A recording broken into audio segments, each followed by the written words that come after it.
What's the most common screenwriting mistake I see? It's this.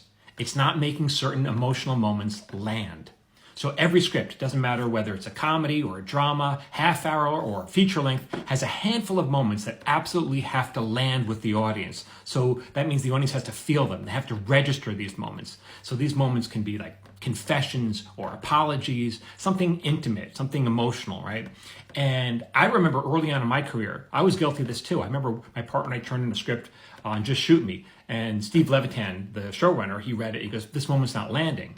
And I was like, "What are you talking about?" I point to the script. I go, "Here's the line." He goes, "Yeah, a line is not enough because it'll still get lost. The audience won't register. It'll get lost. You have to spend more screen time on that moment. So often that means stepping it out. So if you have a line of dialogue, you might stretch it out into more of an exchange. Or maybe you'll turn a line of dialogue into a longer speech.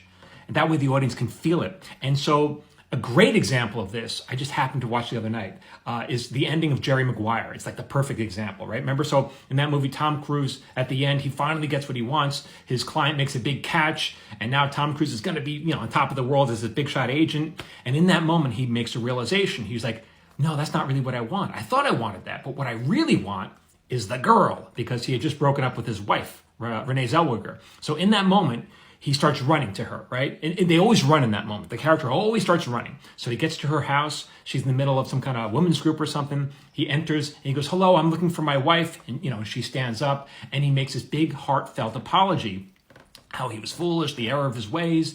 And then he concludes that long speech with, what was that final line? It's that line that now became, famous. He says, "You complete me," right? And then what does she say? She says, "You had me at hello."